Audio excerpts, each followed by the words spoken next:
it's a chance to test things. It's a chance to use your scraps. Like I definitely have bigger quilt projects that I'm working on. I have this batiks quilt that I'm quilting by hand. Oh, nice. On the couch.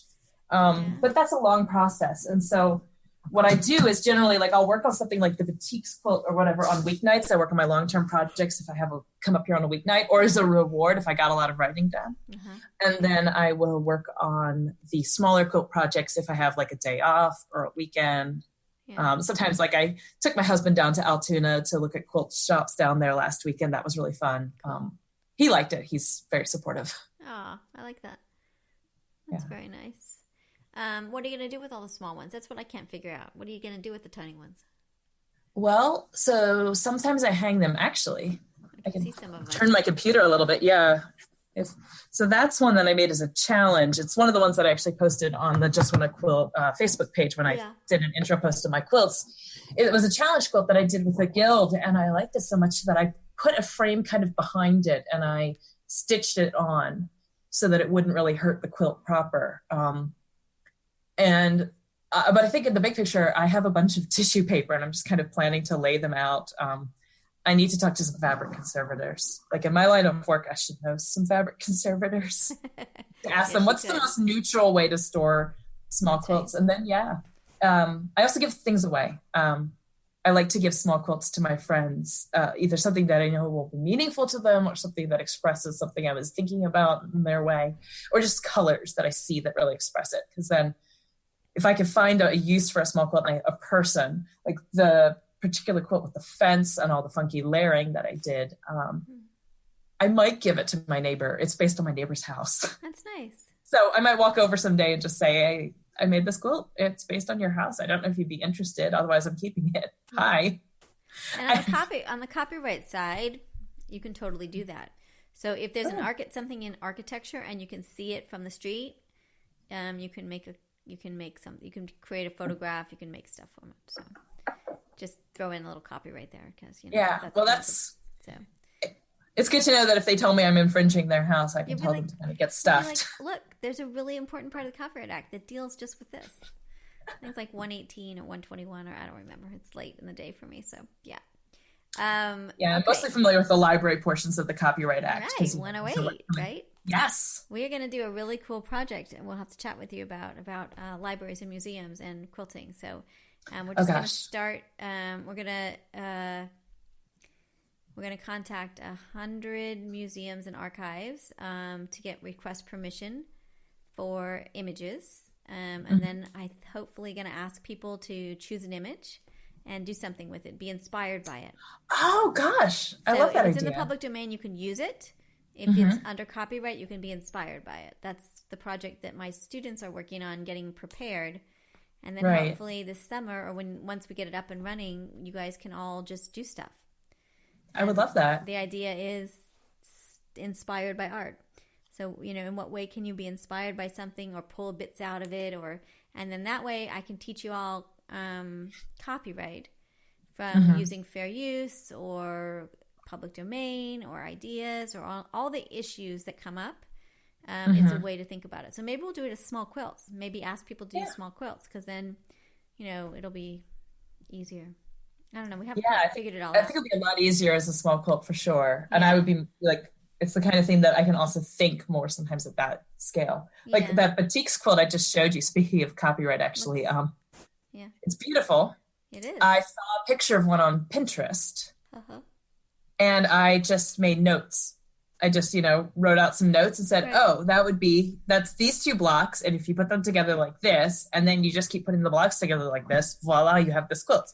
Right. And the question is, what's the difference between an idea or method and the expression of it? And at what point does it become copyright infringement? And at what point does anyone care?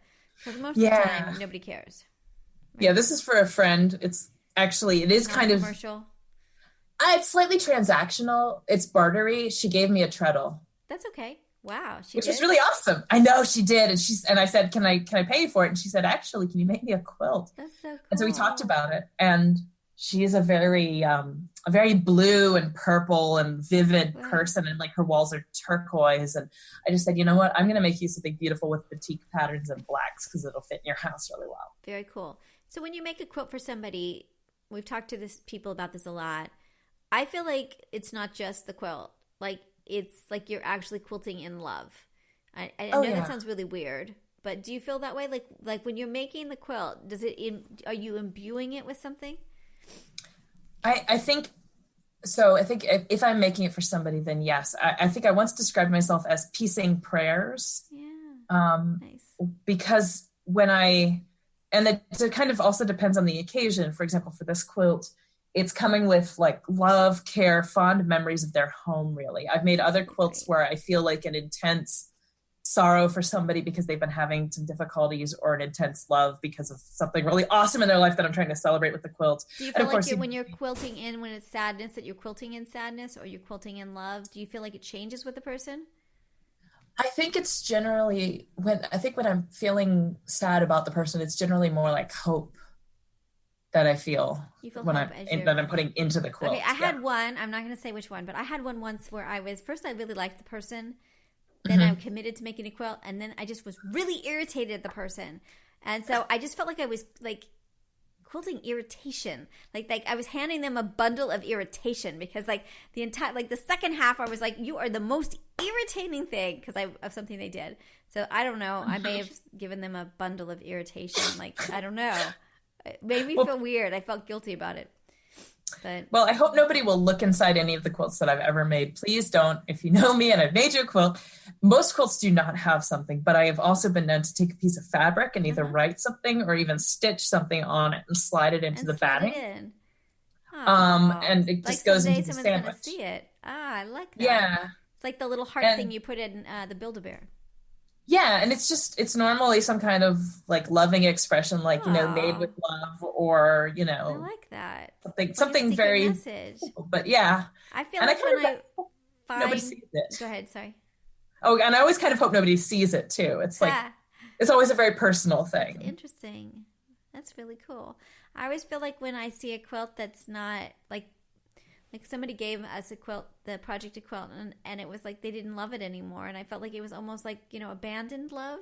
Like quilts, I mean, I don't know if people feel that way when they find quilts or old quilts or like the history of quilts. It feels like they're just looking for someone to love them, Yeah, I have a quilt in my closet that's, I think I'm going to use it as a center of a quilt, and try to sort of redeem it that way.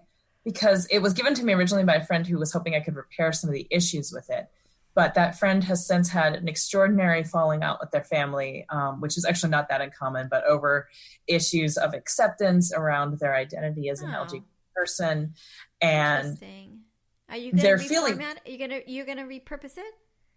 Yeah. So basically I said, do you want this anymore? And they said, actually, I don't think I do. I don't think I want it back. And so I said, well, then can I turn it into something or whatever? And they said, yeah, go for it. So and then I don't know what I'm going to do. That's kind of almost, that's really cool too, right? Yeah. Yeah. I like that. That's really cool. Yeah. So it's holding its own little bit of sadness right now. And I need to figure out what make it better. use for it. Yeah. Yeah, I hope so. Like, I think it was originally given with love, but that love kind of came with conditions, it turned out. And that's hard. That is hard. That's really hard. Yeah, interesting. I'm working on a bunch of quilts this year that are rainbow quilts to give to an LGBT community, that they can pick them out, but that you show sort of the rainbow is different. Everybody's rainbow is different is kind of the idea. So if we can make a whole bunch of different quilts that people could choose from. And then we're also doing a sampler quilt that's LGBT, that is transgender colors. So okay, yeah.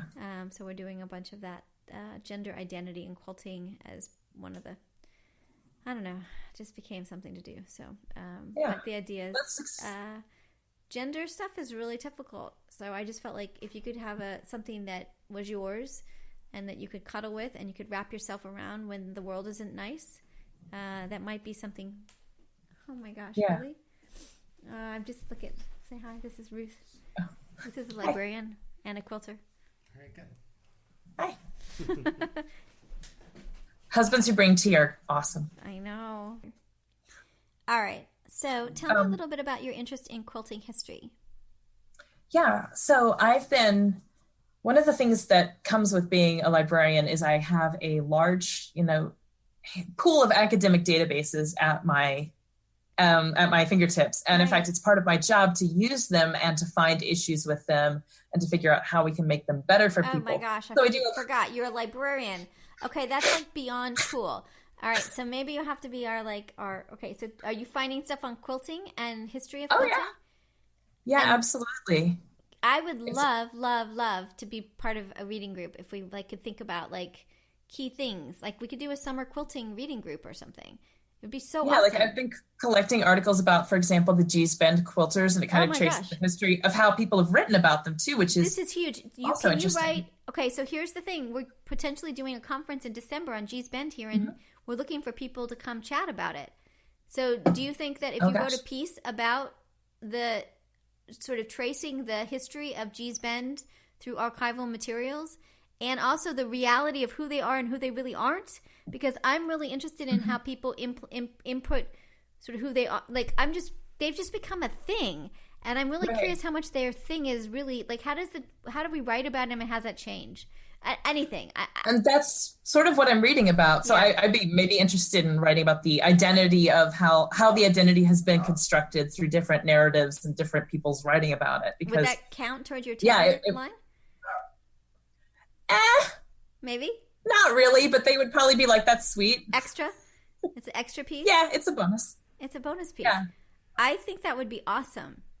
I'm really interested in it. We only have one article that I've seen, a law review article on it, and that was done about 10 years ago by Vicki Phillips, who we're supposed to interview, who's at American. But I would love to, and I also would really like to understand how they've been treated by discipline. Like, if you are writing in the law, is it different than an anthropologist versus a art person? Like, does it change the narrative, and how does that narrative change? And also, when does it become solidified? Because they tell the same story over and over again. Also, I have the person who we've interviewed, the woman at the foundation for Gee's Bend. What is it? I can't remember. I'm really, really tired. The Collective? No, it's Souls Grown Deep Foundation. They're the ones that sort of help Gee's Bend people with rights and all kinds of licensing things. Yeah, and I think there's certainly some stuff in the narrative. Yeah. Anyway, yes, I would be interested in putting together a bibliography and I'm kind of constructing my own bibliography right now. I've got my Mendel license. That would be great, and a little article and potentially I would love for you to come talk about that, because we're trying to figure out what we're doing with this conference. They're having people from Gee's Bend come. The Gee's Bend ladies are coming to give a workshop. They're also potentially putting on the play. There's a Gee's Bend play. Yeah. And then we're potentially doing a small conference on conferencey things. So I would love for you to be part of that. If that's something interesting, you could present sort of how Gee's Bend has been portrayed. It sounds like a great piece too, Yeah, I think it would be an interesting conference paper that then could become a paper afterward, especially if, I were able to hear more things and responses to it from down there. Yeah, that would be really cool. It's in December, I think. They're trying to find funding right now, so. December I don't have any conferences right now in December, so. Yeah, I think it's early December that they're well, cool. This is great. All right, can you email me to remind me, and I'll connect you to Lauren Anderson, who is organizing it. Yeah, your Tulane email? Yeah. Okay. Yeah. So the other thing that I like reading about some of the histories of. I recently read a book by Terry Klassen, which is called Tennessee Delta Quilting, and in it she compares black and white quilters that were both sharecroppers, or sometimes the white ones were a little wealthier, and talks about the kinds of quilts that were made. These are all use and necessity type quilting, but the types of patterns that were done, the types of quilting practices, it differs a lot from what you would see also in Gee's Bend. And so she tries to examine a lot of the similarities as well as the differences. And then I also do a lot of reading about Amish and Mennonite quilts, but this has gotten me on kind of a kick for, I've just been reading a lot about what people say about fabric. And actually this was lying down next to my computer. but I had this, like this is a piece of a sleeve of one of my husband's dress shirts. Uh-huh. And so I started soliciting